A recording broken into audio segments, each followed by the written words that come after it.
Hola, mi nombre es Jimena. En esta clase vamos a explorar un tema fundamental, la definición del aprendizaje en la psicología educativa. Comprenderemos qué es aprender, cómo ocurre y por qué es tan importante. Es la base para entender cómo enseñar y cómo ayudar a otros a desarrollarse. Para empezar, pensemos un momento. ¿Qué significa realmente aprender? Muchas veces asociamos el aprendizaje con estudiar o memorizar información, pero desde la psicología educativa el concepto es mucho más profundo. El aprendizaje se entiende como un proceso mediante el cual una persona adquiere o modifica conocimiento, habilidades, actitudes o valores a partir de la experiencia. Es decir, no se trata solo de acumular datos, sino de transformar la manera en que pensamos, sentimos o actuamos frente al mundo. Una de las definiciones más aceptadas proviene de Hildgard y Bauer, quienes en 1975 afirmaron que el aprendizaje es un cambio relativamente permanente en la conducta o en la capacidad de comportarse de cierta manera, resultado de la experiencia. Esta definición nos ayuda a entender que aprender implica cambio, que ese cambio no es momentáneo y que se produce gracias a la interacción con nuestro entorno. Detengámonos un momento en esas tres ideas clave. En primer lugar, el aprendizaje implica un cambio. Si no hay cambio, no hay aprendizaje. Ese cambio puede ser visible, como aprender a tocar un instrumento o conducir un coche, o un poco más interno, como cambiar una forma de pensar o una actitud ante una situación. En segundo lugar, el aprendizaje es relativamente permanente. No hablamos de algo pasajero o momentáneo, sino de transformaciones que perduran en el tiempo. Y en tercer lugar, el aprendizaje surge como experiencia. Aprendemos a vivir, a equivocarnos, a intentar, a observar y a reflexionar sobre lo que nos sucede. Ahora bien, ¿te has preguntado qué procesos están implicados cuando aprendemos? La psicología educativa ha identificado varios. La atención, que nos permite concentrarnos en información relevante.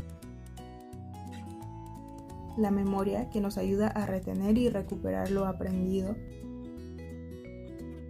La motivación, que nos impulsa a seguir aprendiendo. Y la transferencia, que consiste en aplicar aprendido en nuevas situaciones. Por ejemplo, cuando aprendemos a resolver un tipo de problema matemático y luego aplicamos ese razonamiento en otro contexto. Aquí estamos realizando una transferencia del aprendizaje. A lo largo del tiempo, diferentes corrientes psicológicas han tratado de explicar cómo surge el aprendizaje, pero aquí vamos a ver brevemente enfoques fundamentales. El primero es el conductismo. Esta corriente, representada por autores como Ivan Pavlov, John Watson y Skinner, sostiene que el aprendizaje se manifiesta a través de cambios observables en la conducta. Desde esta perspectiva, aprendemos desde asociaciones, refuerzos o castigos. Por ejemplo, un estudiante que recibe elogios cada vez que participa en clase tenderá a participar más. El aprendizaje entonces se explica como un proceso de condicionamiento. El segundo enfoque es el cognitivismo. Aquí, autores como Piaget y Brunner plantean que el aprendizaje no es solo un cambio de conducta, sino un proceso mental activo. Y según esta visión, aprender implica comprender, organizar, recordar y aplicar información. Cabe destacar que el estudiante no es un receptor pasivo, sino alguien que construye significados. Por ejemplo, cuando comprendemos un concepto y lo relacionamos con otros conocimientos previos. Aquí estamos aprendiendo de manera cognitiva. El tercer enfoque es el constructivismo, con representantes como Vygotsky y Ausubel. Esta perspectiva sostiene que el aprendizaje se construye activamente a partir de la interacción. entre la nueva información y los conocimientos previos.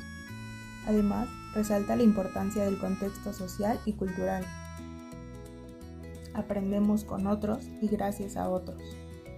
Por ejemplo, en un trabajo colaborativo o en una conversación significativa, se generan aprendizajes profundos que no podrían surgir de manera aislada. Si observamos estas tres teorías, podemos notar que cada una aporta una parte esencial para comprender el fenómeno del aprendizaje. El conductismo nos recuerda la importancia entre la práctica y la retroalimentación. El cognitivismo nos invita a pensar en los procesos mentales que acompañan el aprendizaje. Y el constructivismo nos enseña que aprender es construir significado en interacción con los demás. Hoy en día los enfoques modernos de la educación integran estos tres elementos. Podemos decir entonces que el aprendizaje es un proceso dinámico, continuo y multidimensional. No se limita a las aulas ni a los libros, ya que aprendemos en la vida cotidiana, en el trabajo, en nuestras relaciones, en cada experiencia que nos reta o nos transforma. Y con esto podemos entender que aprender es adaptarse, evolucionar y dar sentido a lo que vivimos. Para cerrar con esta información, quiero dejarte una pequeña reflexión. Piensa en algún aprendizaje que haya marcado tu vida. Puede ser académico, personal o emocional.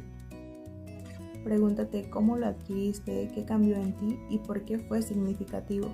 Esa experiencia resume, en esencia, lo que significa aprender, cambiar, crecer y comprender de una manera nueva.